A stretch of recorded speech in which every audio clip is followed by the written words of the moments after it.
to try and better understand every patient's tumor and what drugs that patient might respond to, and then we can go back to the lab where the cells are growing and test those. This is for learning only at this point, to try and identify new therapies and then inform our next generation of molecularly guided therapies. So this is really an exploratory, trying to get a better understanding of all patients with neuroblastoma and how tumors change over time and at relapses. So last year we had it was the first FDA-approved pediatric personalized medicine study where the hypothesis was, can we use genome-wide expression array guided therapy in real time to make therapeutic decisions for our neuroblastoma patients. So in this study, we use RNA expression profiling. So there's many different types of genetic analysis that we can do with our patients' tumors. To use this information in a clinical trial, the FDA requires that it's done in a CLIA-certified laboratory. That means a laboratory that's in a hospital setting that's shown to produce reproducible results. RNA expression profiling is one of the first technologies that was developed in this CLIA certification. It looks at 20,000 genes in a patient's tumor to show if the patient upregulated or is it downregulated, what's happening in the patient's tumor. It's RNA, not DNA, so there's a lot of positives and negatives for the different areas, which I won't go into, but it was the first step. So basically the patient was biopsied, we did the genetic profiling, did the analysis, the computer analysis, running the patient's tumors through our algorithms to get a drug list that the patient may respond to, have a tumor board, make a clinical decision, and treat the patient. The goal was to have this done within 3 weeks. The average was 12 days for each patient from biopsy to treatment. This is a very complicated slide. So basically our tumor, how do we decide on the drugs?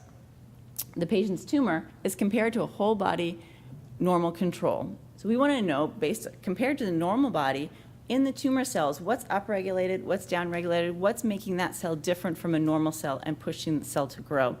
And once we get those very highly expressed genes, then we can pull those out, run them through algorithms, and look, is the EGFR receptor overexpressed? That's our target expression. Are there signatures in that patient's tumor that suggest, based on studies done at the NCI and at the Broad, that patient's tumor may respond to a certain drug? And then we obtain a drug list. I won't go through all these, but if anyone wants to talk about those afterwards. We screened over 163 drugs for every patient. And these are drugs that are FDA approved and have pediatric dosing. So we were able to prescribe these drugs for the patient. This is a sample of what the report looks like. And so a drug like Vernistat, number 2 there, was actually predicted by 3 different methods. So maybe the NCI method, the Broad's method, our target expression method, and that's an HDAC inhibitor. And when a drug is predicted by different methods, that gives a little bit more strength in confidence in prescribing that to the patient. The Multidisciplinary Tumor Board has been a really great educational experience for all of us. So in this hospital, when your oncologists are making a decision, it's the oncology team with the pathologists and the radiologists and looking at the scans and the case history of the patient, trying to make a decision of what's best for the patient next. We've incorporated as well the bioinformatics team and the genetics experts because we have a lot to learn still about how to interpret genomic data.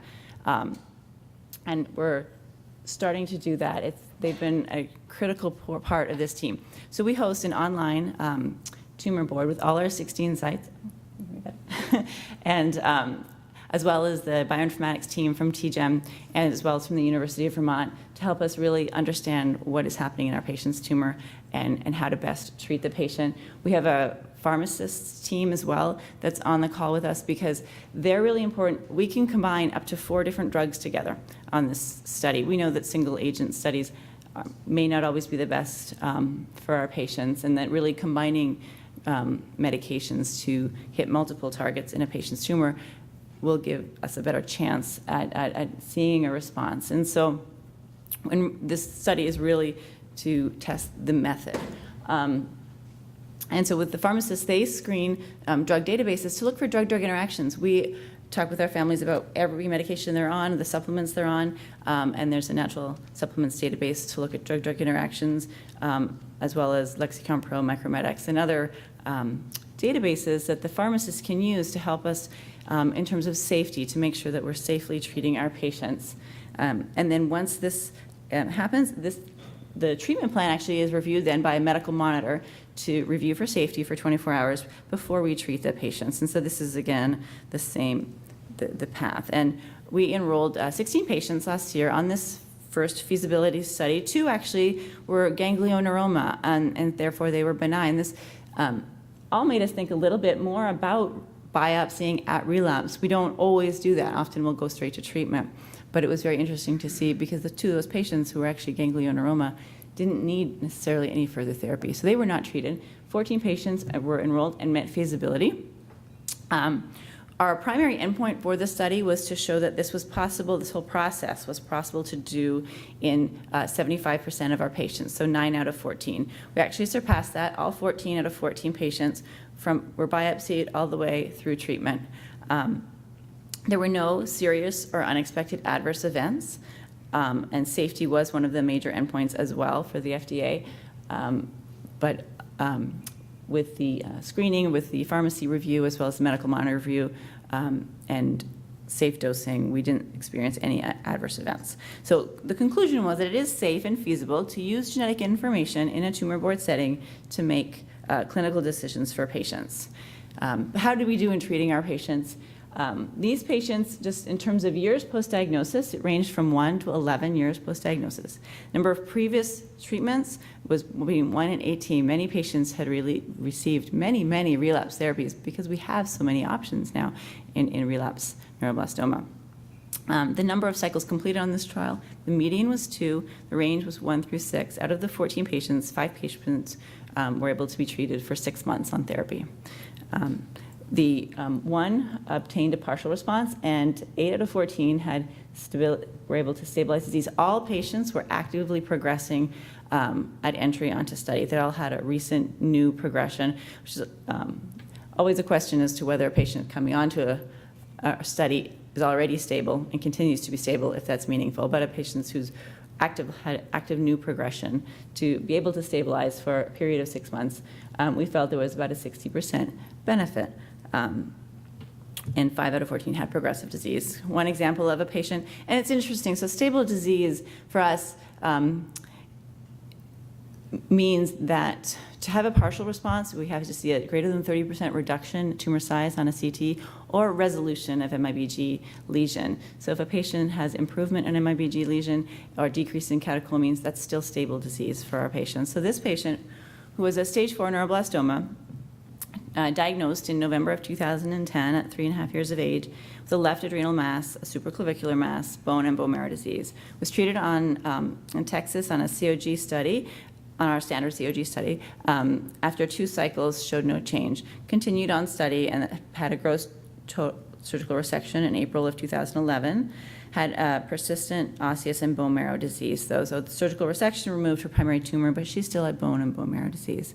She did not go on to transplant. She went to Memorial Sloan Kettering, received 2 more cycles of irinotecan temodar, again, stable disease, Avastin, irinotecan temodar for 2 cycles, had stable disease, received the humanized 3F8 antibody for actually 9 cycles, so did quite well on the humanized antibody. But after the last 3 cycles, had progression of disease with new inguinal lymphadenopathy. Then received ICE, followed by MIBG, and had stable disease. Actually, after ICE and MIBG, the bone marrow did clear, but still continued to have the same inguinal lymphadenopathy and bone disease. These are the 2 inguinal lymph nodes that were resected to go on to the personalized medicine study, and so that actually removed all soft tissue disease and continued then only to have the areas of bone disease. This is a typical regimen that was chosen. She had the HDAC as a target, tubulin, and then therefore vinblastine was chosen as well. Zometa, which is actually helps with bone disease. But what was really interesting was the donepezil, which targets acetylcholinesterase. It's a drug for autism as well as Alzheimer's. It's Aricept. Not something we would ever have chosen in neuroblastoma, but came up very highly on her report. I just want to show here. And so in testing the donepezil in the laboratory on the patient's cells, we saw that at about, so this is a drug response curve on The far side is just untreated neuroblastoma cells have about 100% cell survival. 100% of the cells are alive. And as we go further along, increasing the doses, we see the cells start to die off. And it was actually 100 nanomolar, which is a very low concentration of the drug, where it was the IC50, the amount of drug that causes 50% of the cells to die. And this was really specific for her cells. We tested this in other patients' cells that had absolutely no effect. And so it was very interesting that this drug that was predicted for her really had a specific response in her cells and culture. It's very early data. It's actually now spawning off a new research project. But looking at her MIBG, there were 4 areas of disease where, while she is, is it the pointer that work? Oh. Let's see if I can do this. Well, the circled areas are the areas of disease, and you can see on the scan 4 months later, there's a significant improvement in those areas of disease while it's still stable disease. This is, again, just one anecdotal case in our studies, but this is, when we say stable disease, this is the type of things we saw, and her VMA decreased to normal, although it wasn't very high to start. And so we are moving on now, and so Dell is sponsoring these clinical trials in collaboration with TGen. So now we have increased 2 things in the next clinical trial that's open this year. It's going to be open for different types of tumors. We're doing 16 neuroblastoma, 16 with relapsed refractory brain tumors.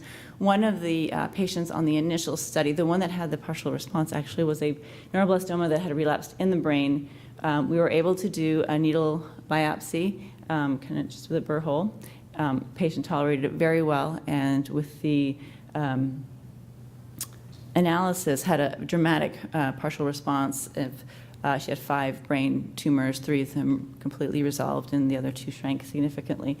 And so we showed that it was safe to be able to continue to do this in patients who have run out of options. And so the other group we have are 16 refractory relapse rare tumors. So during this first year, many of our centers had patients where they just didn't know what to do with anymore. And so we kind of open an arm to look at those patients as well. We are actually potentially going to open a 4th stratum for international sites. We have interest from, after the SIOP meeting last year, France, Lebanon, and Canada are interested in participating. So if there are other international sites,